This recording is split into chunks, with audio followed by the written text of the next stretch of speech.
Mangalagiri party ఆఫీస్లో ఆ party general secretary Nagababu మాట్లాడుతున్నట్టు లైవ్ చూద్దాం. అప్పుడు మాకు తెలుసు ఒక ఇంటికి ఆ ఇంటికి సంబంధించిన ఏ పిల్లలకు పెద్దవాళ్ళకి ఎవరికైనా సరే ఒక వైద్యానికి సంబంధించిన పరిస్థితులు, ఒక అనారోగ్యానికి సంబంధించిన పరిస్థితులు వచ్చి ట్రీట్మెంట్ చేయాలంటే ఎంత అవస్థలు పడతారు. ఒక్కొక్కసారి నాకు కొంతమంది మిత్రులు చెప్పారు, ఒక్కసారి ఒంట్లో కనుక బాగలేకపోతే ఏదైనా అయితే ఒక పెద్ద జబ్బు అయితే శాశ్వతంగా వాళ్ళకున్న ఆస్తులు అమ్మేసుకోనో సొంత ఇల్లు అమ్మేసుకోనో ఆ వ్యక్తిని బతికించుకుంటా ప్రయత్నించి అదృష్టం బాగుంటే బతికినా వాళ్ళు అన్నీ పోగొట్టుకొని ఒక ఇల్లు లేకపోతే ఒక కొద్దిపాటి స్థలం లేకపోతే కొద్దిపాటి ఆస్తి అంతా పోగొట్టుకొని మళ్ళీ జీవితాన్ని మొదటి నుంచి ప్రారంభించటమా, లేదంటే చనిపోయిన వ్యక్తి ఆ వ్యక్తికి ఒంట్లో బాగలేక ట్రీట్మెంట్ చేయించినా సరే చనిపోతే ఆ కుటుంబానికి ఆ ఉన్న కొద్దిపాటి ఇల్లు వాటెవర్ పొలం కానీ ఆస్తులు కానీ అమ్మేసుకొని భర్త లేకుండానో లేకపోతే ఆ ఇంటికి బ్రెడ్ విన్నర్ లేకుండానో రోడ్ల మీద పడిపోయిన కుటుంబాలను ఎన్నో చూసాం మేము. బహుశా మన నాయకుడు పవన్ కళ్యాణ్ గారు ఇలాంటివి కోకొలలు చూస్తుంటారు. అందుకని ఆయన మనసు కరిగి ఆయనకు ఏదైనా చేయాలన్న ఆలోచన వచ్చినప్పుడు ఆయన ఆలోచన నుంచి వచ్చినటువంటి ఈ గొప్ప కార్యక్రమమే జనసేన క్రియాశీలక మెంబర్షిప్ కార్యక్రమం. సో మీరందరూ కూడా ఎవరైతే కట్టుకోగలిగే వాళ్ళు రెన్యూల్ చేసుకోండి. ఒకవేళ ఎవరైనా కట్టుకోలేకపోతే బాగా పేదరికంలో ఉంటే మనకి ఇవాళ జనసేనకి బలమైన నాయకులు ఉన్నారు అన్ని నియోజకవర్గాల్లో. వాళ్ళకి జనసేన క్రియాశీలక సభ్యత్వం తీసుకోవాలని అనిపించినా ఒక 500 కూడా కట్టలేని పరిస్థితిలో ఉన్న వాళ్ళకి ఒక్కొక్క కార్యకర్త అంటే కాస్త సంపాదించుకున్న కార్యకర్త కానీ డబ్బున్న కార్యకర్త కానీ నాయకులు కానీ వీర మహిళలు కానీ ఒక వ్యక్తికి మీరు స్పాన్సర్ చేయండి. ఒక 500 రూపాయలు అక్కడ మీరు స్పాన్సర్ చేసి వాళ్ళు మెంబర్స్ అవుతారు. ఎట్ ద సేమ్ టైం వాళ్ళకి ఒక భద్రత కల్పించిన వాళ్ళు అవుతారు. అంటే ఒక చాలామంది ఏంటంటే ఎరా రాజకీయాల్లో తిరిగి పాడైపోయాడు ఎందుకు కాకుండా అయిపోయాడు అని చాలామంది అనిపించుకుంటుంటారు, యూత్ కానీ లేకపోతే చాలామంది నాయకులు కానీ.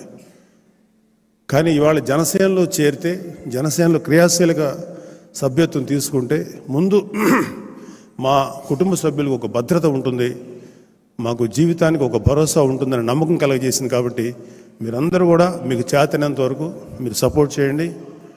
నేను కూడా మన చక్రవర్తి గారిన కానీ హరిప్రసాద్ గారిని చెప్పండి, నేను కూడా కొంత ఎవరన్నా నిజంగా కట్టుకోలేని కార్యకర్తలు ఉంటే వాళ్ళకి కట్టండి. I will support sir. ఏమైనా ఉంటే నాకు చెప్పండి, నేను కొంతమందికి చేస్తాను. నిజంగా ఇవాళ ఒక ఉన్నతమైనటువంటి వ్యక్తిత్వం, మానవత్వం, త్యాగనిరతి, గ్రేట్ క్యారెక్టర్ ఉన్న పవన్ కళ్యాణ్ గారు ఎన్నో మంచి పనులు చేశారు. ఆయన రైతులకి వెన్నుదన్నుగా నిలబడి 3000 మంది రైతులకు నిలబడ్డారు. ఎన్నో సహాయ కార్యక్రమాలు చేశారు.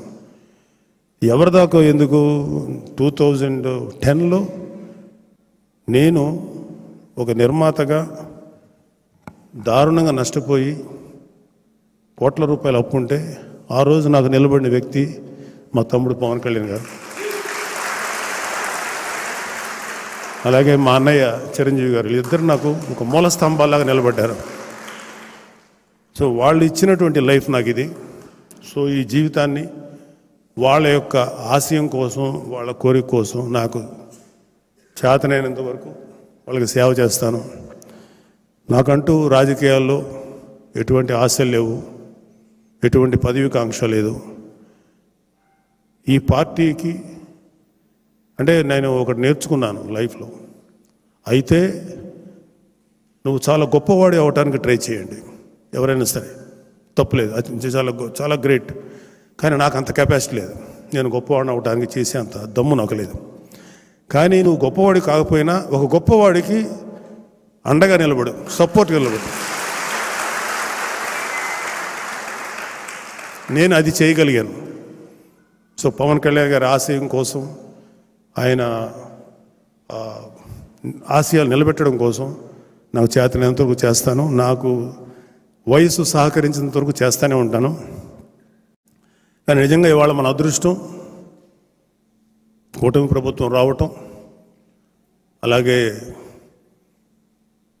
మన తెలుగుదేశం పార్టీ, బీజేపీ, జనసేన కలిసి పోటీ చేసి ఘన విజయం సాధించడం, ఒక గొప్ప అడ్మినిస్ట్రేటర్ అయినటువంటి చంద్రబాబు నాయుడు గారిని మళ్ళీ సీఎంగా చేయటం, ఒక గొప్ప మానవతావాది, మంచితనం, వ్యక్తిత్వం, త్యాగనిరతి ఉన్నటువంటి పవన్ కళ్యాణ్ గారు డిప్యూటీ సీఎంగా చేయటం, దాని నిజంగా మన అదృష్టం.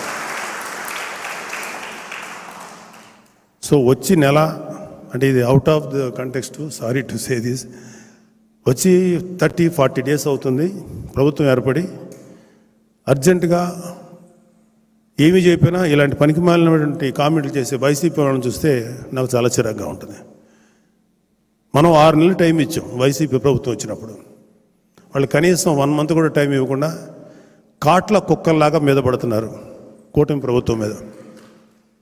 పర్వాలేదు, మీరు పడండి, మిమ్మల్ని మీ పరిస్థితిని బట్టి మీకు యాంటీ రాబీస్ ఇంజెక్షన్ ఇవ్వటమో, లేకపోతే మీరు చేసిన యాదవ పనులకి తన్ని మీ నేరాలకి తగిన బుద్ధి చెప్పి లోపల వేయటమో జరుగుతుంది, దాంట్లో డౌట్ లేదు. ఏ ఒక్క వైసీపీలో ఉన్నటువంటి వ్యక్తి, క్రైమ్ చేసిన ఏ వ్యక్తి కూడా తప్పించుకోలేడు.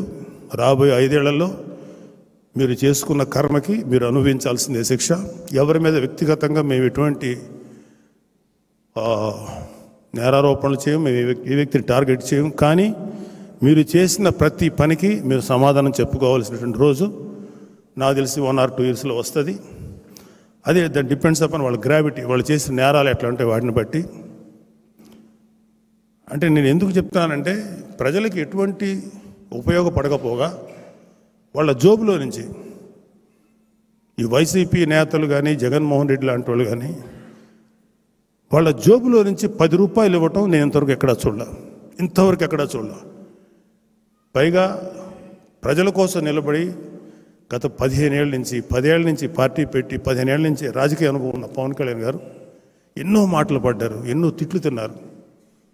సరే, ఇవన్నీ పార్ట్ ఆఫ్ ద లైఫ్. నేను ప్రజల కోసం సేవ చేద్దామని ముందుకు వచ్చినప్పుడు ఇవన్నీ తీసుకుంటాను. ఎందుకంటే నా టార్గెట్ వీళ్ళ తిట్లు లేకపోతే వీళ్ళ శాపనార్థాలు కాదు, ప్రజలకి నేను ఎంత గొప్పగా సర్వీస్ చేయాలి అన్న ఆలోచన వల్ల ఆయన ముందుకు నడిపించగలిగింది ఆలోచన. అందుకే ఆయన ఇవాళ మంచి స్థితిలో ఉన్నారు. డెఫినెట్గా రాబోయే ఈ 5 సంవత్సరాలు ఆంధ్రప్రదేశ్ ఒక గోల్డెన్ ఏజ్ చూస్తుంది. దయచేసి ఎవరైతే ఇక్కడ ఉన్నవాళ్ళు, మీరు కానీ ఎవరైనా సరే, జస్ట్ కొంచెం ఓపిక పట్టండి, అన్నీ సక్రమంగా జరుగుతాయి. మాకు కళ్ళారా మేము ఎంతో, అంటే మన ఎలక్షన్స్కి వెళ్ళినప్పుడు ఎన్నో దుర్మార్గాలు చూసాం. సాక్షాత్తు సీఎం స్థానంలో ఉన్నటువంటి జగన్మోహన్ రెడ్డి చెప్పినంత అబద్ధాలు, అంటే ఒక అబద్ధం చెప్పితే అతికినట్టుండాలి, అంత గొప్పగా చెప్పగలడు ఆయన. అబద్ధాలు చెప్పటంలో ఆయన డాక్టరేట్ పొందాడు. పచ్చి అబద్ధాలు. రైతులు దారుణంగా ఆత్మహత్యలు చేసుకుని, కౌలు రైతులు చనిపోతే మేము ప్రత్యక్షంగా తిరిగాం. ఆ కుటుంబాలు ఎంత దారుణమైన పరిస్థితుల్లో మేము చూసాం. ఒక్క రైతు కూడా సూసైడ్ చేసి చచ్చిపోలేదని పవిత్రమైన అసెంబ్లీ సాక్షిగా మాట్లాడినటువంటి దుర్మార్గమైనటువంటి సీఎం జగన్మోహన్ రెడ్డి గారు. జంగారెడ్డిగూడెంలో కల్తీ సారా తాగి కొంతమంది పేద కార్మికులు చనిపోతే సహజ మరణాలని చెప్పి శాసనసభ సాక్షిగా పచ్చి అబద్ధం చెప్పిన వ్యక్తి జగన్మోహన్ రెడ్డి గారు. ఇప్పుడు ఎక్కడో లోకల్ తగాదాలు, వినుకొండలో ఎక్కడో చిన్న తగాదాలు ఉంటే దాన్ని తీసుకొని దేశం నాశనం అయిపోతుంది, రాష్ట్రం నాశనం అయిపోతుంది, రాష్ట్రపతి పాలన పెట్టాలి అని అవాకులు చవాకులు పేలుతున్న జగన్మోహన్ రెడ్డి గారికి దయచేసి తప్పులేదండి, మీరు తప్పులు చేశారు, ధైర్యంగా ఉండండి, ఇక నుంచైనా మంచి దారిలో నడవండి. రాబోయే 10 ఏళ్ళ తర్వాత, 15 ఏళ్ళ తర్వాత మళ్ళీ మీకు ఒక అవకాశం రావచ్చు. అట్లీస్ట్ మంచి అనిపించుకోండి. ఇంకా నీచమైనటువంటిగా దిగజారిపోయండి. జనాలు ఇంతకంటే సినిమాలో డైలాగ్, ఇంతకంటే దిగజారు అనుకున్న ప్రతిసారి ఇంకా దిగజారిపోతున్నాను, నా ఎక్స్పెక్టేషన్ చంపేస్తున్నాను అంటారు. అలా దిగజారిపోతూనే ఉంది వైసీపీ. మీరు కానీ మీ కార్యకర్తలు కానీ ఆలోచించుకోండి. మేము మాత్రం జనసేన ఇవాళ అధికారంలో ఉంది. అధికారంలో ఉన్నప్పుడు ఒక మాట, లేనప్పుడు ఒక మాట చెప్పే వ్యక్తి కాదు మన నాయకుడు. ఎప్పుడు కూడా ప్రజలకు అండగా, ప్రజలకి సపోర్ట్గా ఉంటారు. మీ అందరికీ వెన్నుదన్నుగా ఉంటారు. సో ఈరోజు ఈ కార్యక్రమంలో ఇది అవుట్ ఆఫ్ కంటెక్స్ట్ అయినా ఎందుకో మీతో షేర్ చేసుకోవాలి.